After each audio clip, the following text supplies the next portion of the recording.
There was recently a ripple in the universe, especially on Earth, when the discovery of the gravitation waves was announced. I have with me David Reitze, who works at Caltech, or the California Institute of Technology, and was part of the group which discovered the gravitation waves. India is wanting to set up an arm of the Gravitation Wave Laboratory. David, why should the world be excited about gravitation waves, and why should India be excited about it? Oh, I think there are a couple of reasons. First of all, this is a new kind of astronomy. So gravitational waves give us information about certain kinds of astrophysical events that conventional astronomy, electromagnetic astronomy, neutrino astronomy can't give us.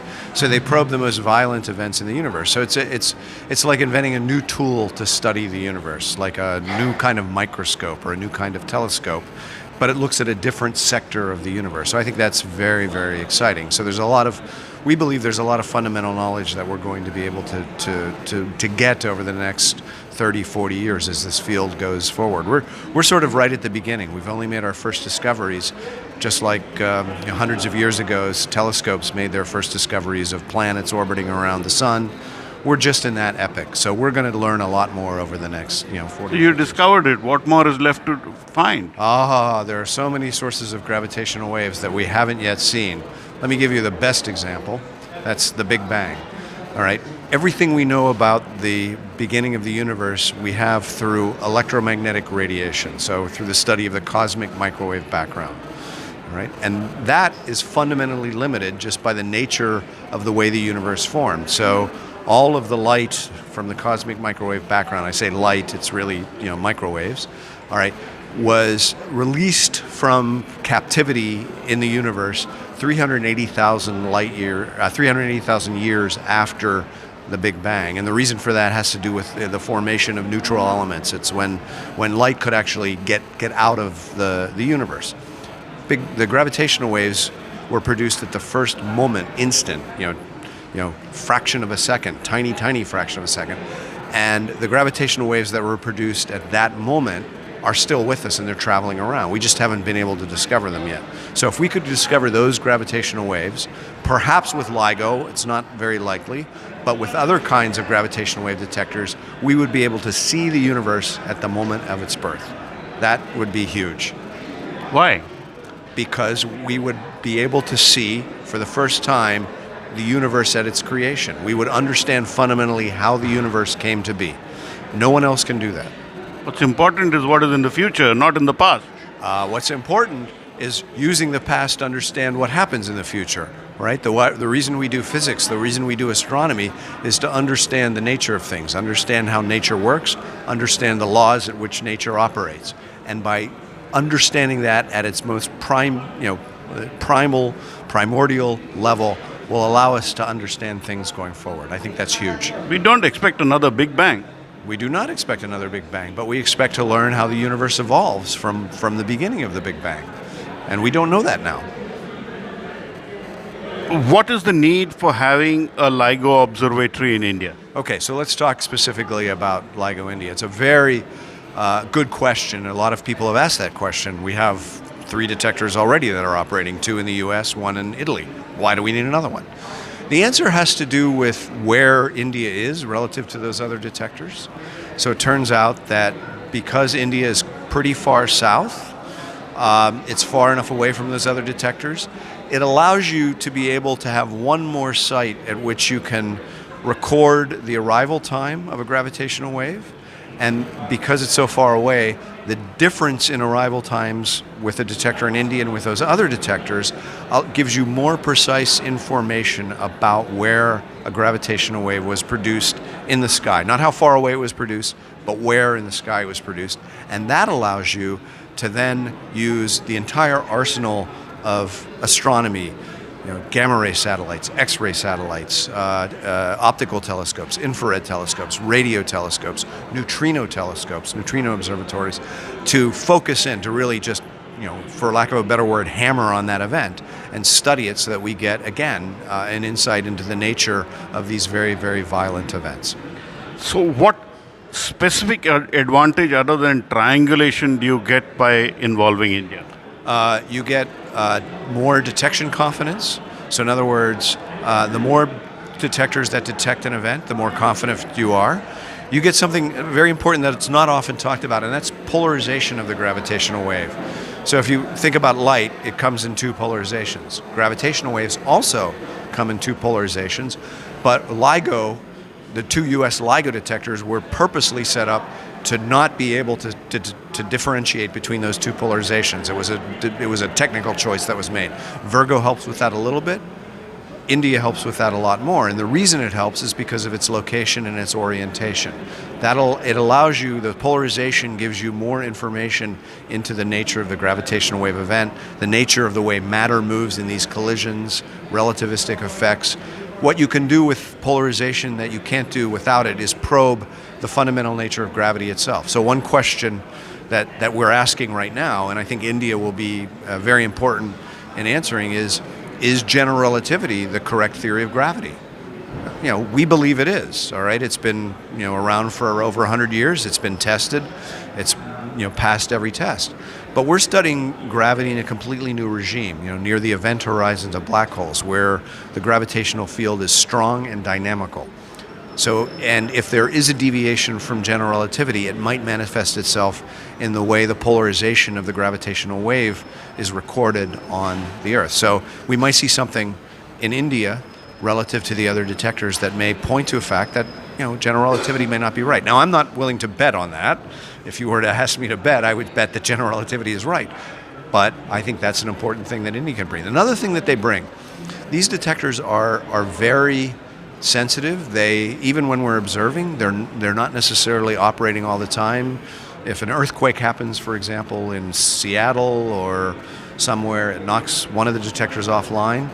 So by having more detectors on the network, you basically have more coverage, because the chance that if you have 4 detectors, the chance that 3 of them are working is much higher than the chance that 4 is working, because you have the combination of the different detectors.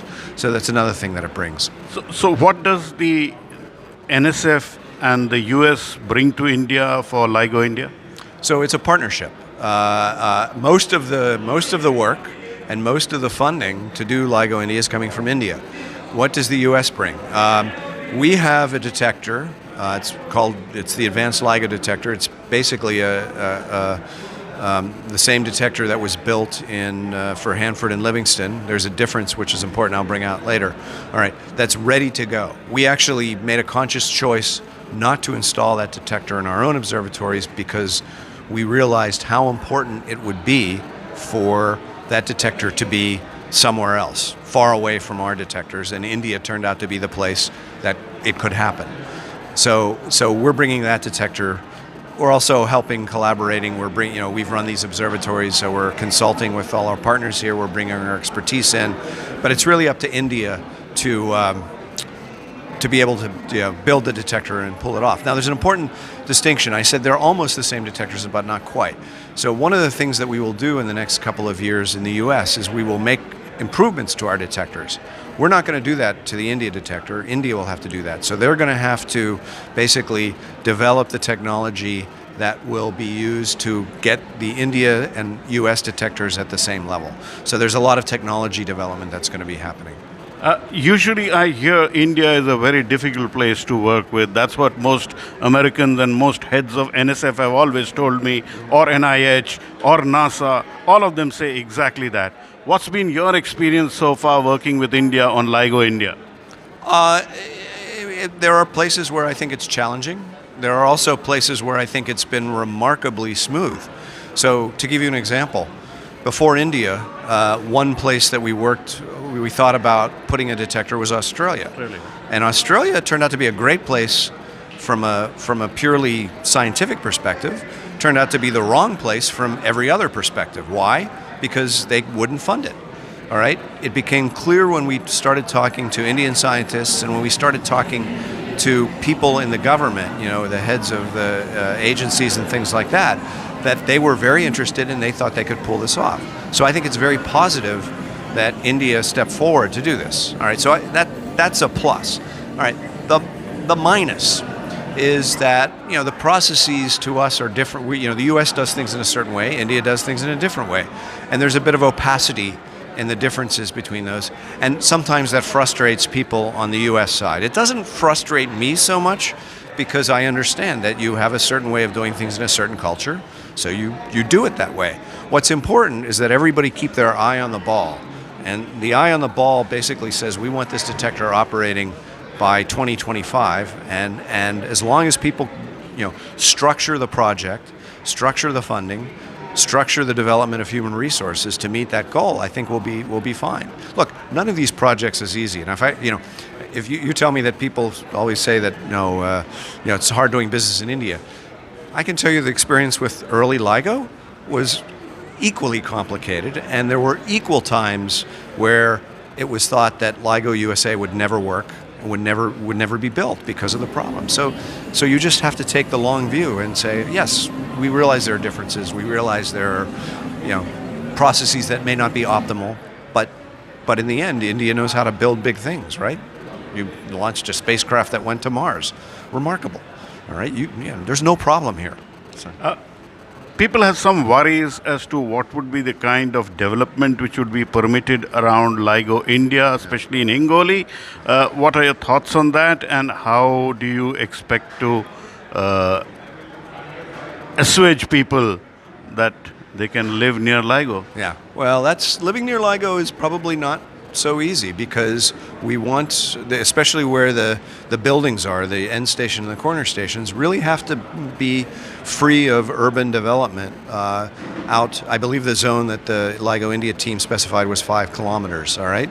Now, the location is in the middle of nowhere. Now, I know India is land challenged in the sense that there's a lot of people and not a lot of land, but there's no commercial value for that land, so would you want to build something there? I don't know that you would, but I would argue that it is very important, and we have this problem in the U.S. too, that you keep the areas around the observatory quite free of urban development, and that may put some restrictions that have to be just accepted or realized.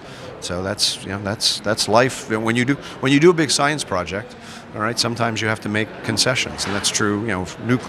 You build a nuclear power plant, I'm sure that there's always stay clear zones for people because there's danger, right? And people accept that. So stay clear zones around nuclear plants are 1 kilometer. Right. A 5 kilometer zone for a country of 1.3 billion and growing.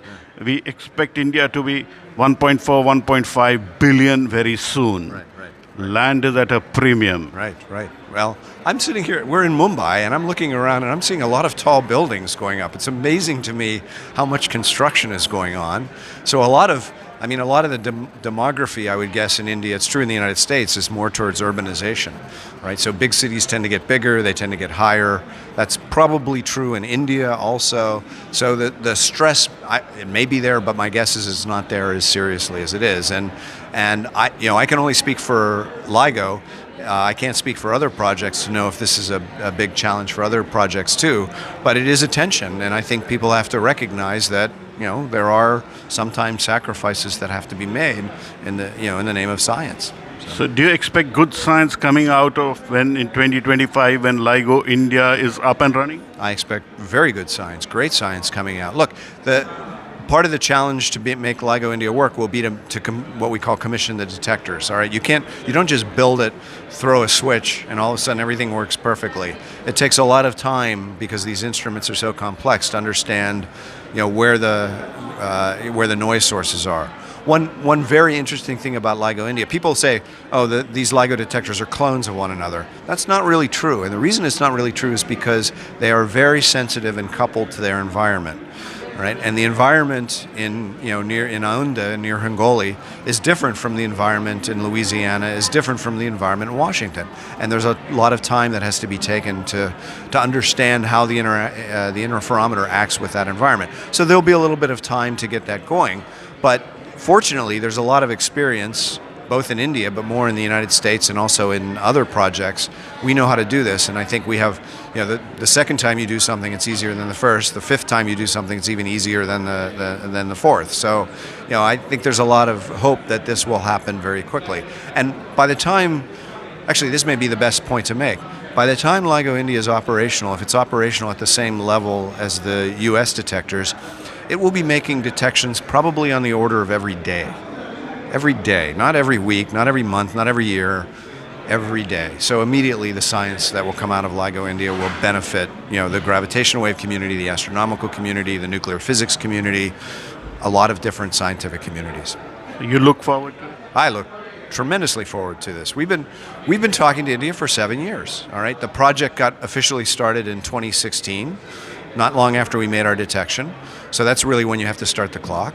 So yes, it'll take another 6 years, but I'm looking very forward to the day when I can visit the LIGO India Observatory, walk into the control room, see all these screens and see all these people operating the detector and going, wow, this is a real observatory. That was David Reitze from Caltech, the person who looks after LIGO for the world, saying that he's very excited about having the India arm of LIGO up and running by 2025. There will be plenty of challenges as it goes along. India is already 1.3 billion. Land is at a premium. But let's see how LIGO India copes with these challenges and moves forward. In Mumbai, Pallava, Bagla.